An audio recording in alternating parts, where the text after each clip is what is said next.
नमस्कार, ये है फलक की कहानियों का संसार। किस्सा कहानी और किस्सा कहानी में आज मैं हूँ भारती कुमारी। आपने किसी योग प्रशिक्षक को प्रशिक्षण देते हुए देखा है? उसमें सबसे आखिर में होता है हास्य योग, मतलब ठहाके लगाकर हंसना। हास्य और ठहाके में सारे विटामिन और मिनरल्स होते हैं जो हमारे तन मन के लिए जरूरी हैं।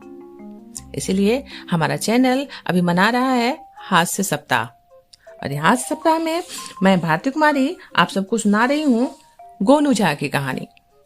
गोनू झा को बिहार का मिथिकीय पुरुष माना जाता है। बीरबल और तेनालीराम की तरह ही इसको हास्य रसावतार माना जाता है। इनकी हाजिर जवाबी लाजवाब थी, और इनकी हाजिर जवाबी के लिए दंत कथा ये है कि इन्हें काली माँ का वरदान प्राप्त था। तो इन्हें काली माँ से जो वरदान प्राप्त हुआ उसके पीछे भी एक कथा है। पहले सुनते हैं काली माँ ने गोनू झा को ये वरदान कैसे दिया।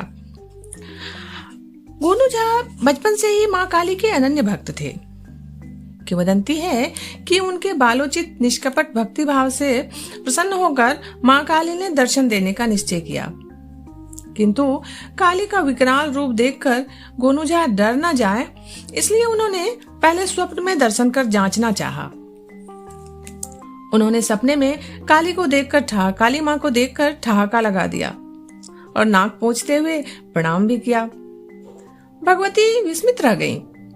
उन्होंने चकित होते हुए कहा, गोनू, एक तो मेरा सामान्य रूप ही भयावह है, ऊपर से यह विकराल आडंबर, फिर भी तुम्हें डर नहीं लग रहा है?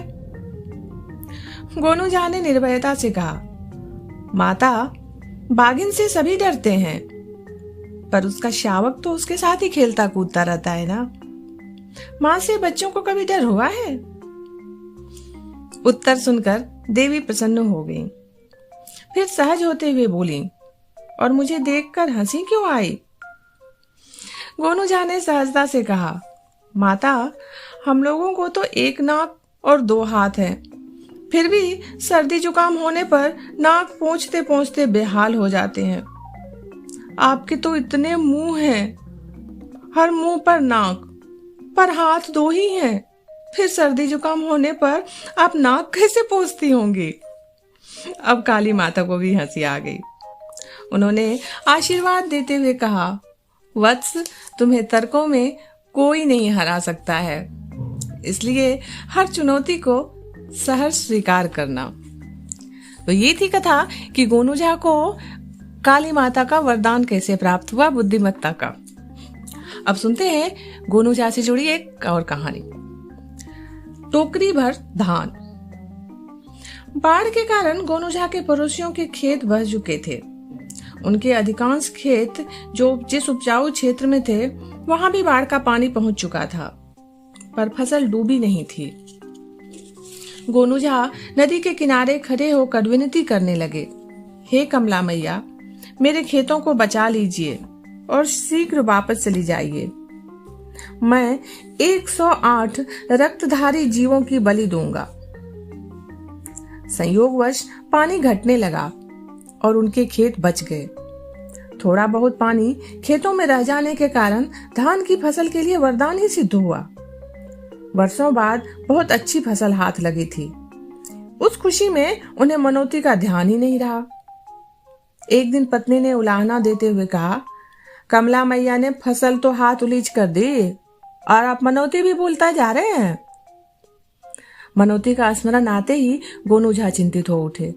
मनौती भी छोटी मोटी नहीं थी, 108 जीवों की बलि। इसलिए अब गोनू झा पछताने लगे। इसी उधेड़बुन में रात में नींद भी नहीं आ रही थी। 2-2.5 पहर बीत चुके थे। ऊपर से उन पर चारों तरफ खटमलों का छापामार युद्ध जारी था।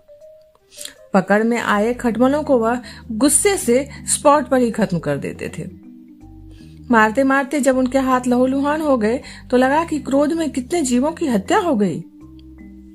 तभी सहसा 108 जीवों की बलि देने की मनौती याद आ गई और वह खुशी से झूम उठे। तुरंत वह एक साफ सुथरे ढक्कन वाली बोतल लाए और गिन गिन कर उसमें खटमलों को रखने लगे। 108 के बाद 11 और डाल दिए ताकि भूल चूक घटी बढ़ी और दक्षिणा भी पूरी हो जाए। सुबह नहा धोकर उस बोतल पर फूल माला चढ़ाकर कमला मैया को मनौती स्मरण कराया, फिर उसे जल में विसर्जित कर दिया। बोतल कुछ क्षण तो तैरती रही, फिर डूब गई। उन्होंने राहत की सांस ली कि माता कमलेश्वरी ने मनौती स्वीकार कर ली। गोनू झा प्रसन्नता पूर्वक घर लौटकर माता कमलेश्वरी से उड़ीन होने की बात पत्नी को सुनाई। पत्नी को विश्वास नहीं हुआ, इसलिए व्यंग से कहा, यद्यपि आपने भगवती को बलि देने की झूठी बात की है, तथापि उन्हें खुशी तो हुई ही होगी कि आखिर मौखिक दरिद्रता तो नहीं दिखाई आपने। इधर उनका खलिहान धान के बोझों से लद चुका था। गोनू झा ने स्वप्न में देखा कि कमला मैया रुष्ट होकर कह रही हैं, गोनू तुमने मेरे साथ छल किया है, बलि प्रदान के नाम पर खटमलों को चढ़ाया है, इसलिए शाप देती हूँ कि तुम्हें टोकरी भर से अधिक धान नहीं मिलेगा।